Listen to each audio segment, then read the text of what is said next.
Verbs के forms देखे जो डी लगाकर, ईडी लगा करके या आईईडी लगा करके बनते हैं। आज हम वर्ब के कुछ ऐसे फॉर्म देखेंगे जिनका रूप ही कुछ अलग होता है ना। तो आइए शुरू करते हैं, देखते हैं। अंग्रेजी में अधिकांश क्रियाओं के दूसरे व तीसरे रूप नियमानुसार ही बनाए जाते हैं, यानी सेकंड और थर्ड फॉर्म जो है वो मैक्सिमम रूल्स के अकॉर्डिंग ही बनाए जाते हैं। जिन क्रियाओं के दूसरे व तीसरे रूप नियमानुसार नहीं बनते हैं उनकी सूची नीचे दी जा रही है ना।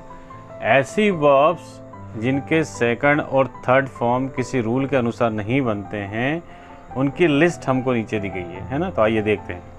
अनियमित क्रियाओं के रूप यानी इर्रेगुलर वर्ब्स के फॉर्म।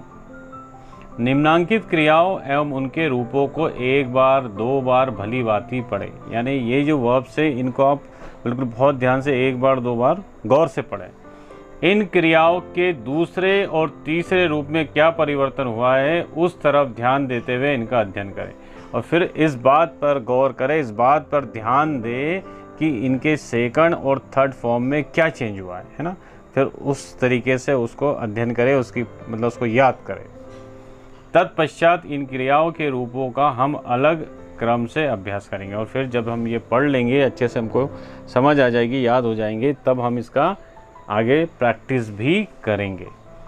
तो वर्ब्स आपको याद होनी बहुत ज़रूरी है और स्पेशली ये जो इर्रेगुलर वर्ब्स होती है ये इसके तीनों फॉर्म आपको याद होना बहुत ज़रूरी है। जब भी आप अगर टेंस पढ़ेंगे, वॉइस पढ़ेंगे या नरेशन वगैरह आप आगे जा कर के पढ़ेंगे तो उन सभी में वर्ब के तीनों फॉर्म्स आना हमको बहुत ही आवश्यक है।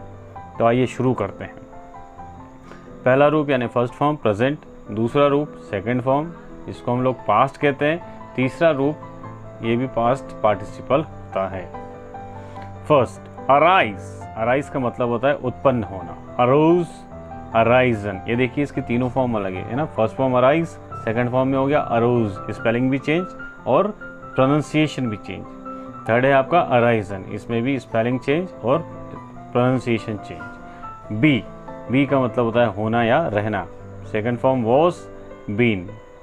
बियर, बियर का मतलब होता है सहना या जन्म लेना, बियर, बोर, बॉर्न। इसमें भी देख लीजिए यहाँ स्पेलिंग चेंज, यहाँ स्पेलिंग चेंज। बीट, बीट यानी मारना, beat, beat, beaten. Become, became, become. Begin, began, begun, है ना। बिगिन का मतलब होता है शुरू होना या प्रारंभ करना, बिकम का भी मतलब होता है होना।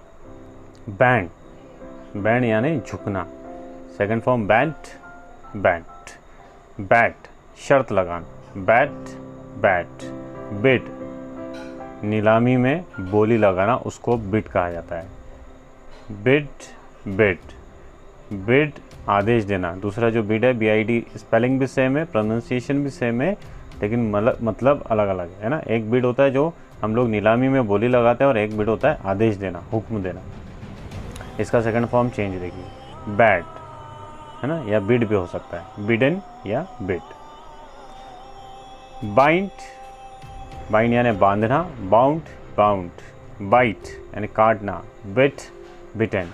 ब्लीड, ब्लीड यानी खून बहना, ब्लेड, ब्लेड। ब्लो, बहना, ब्लीव, ब्लोन।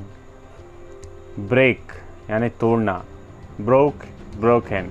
ब्रीड, प्रजनन करना, ब्रेड, ब्रेड। ब्रिंग यानी लाना, ब्रॉट, ब्रॉट के। अच्छे से एक बार इसके जो तीनों फॉर्म है इसको पढ़ करके देखते हैं। Arise, arose, arisen. Be, was, been. Bear, bore, born. Beat, beat, beaten. Become, became, become. Begin, began, begun. Bend, bent, bent. Bet, bet, bet. Bid, bid, bid. Bid, bade, bidden. Bind, bound, bound. Bite, bit, bitten. Bleed, bled, bled. Blow, blew, blown. Break, broke, broken. Breed, bred, bred. Bring, brought, brought.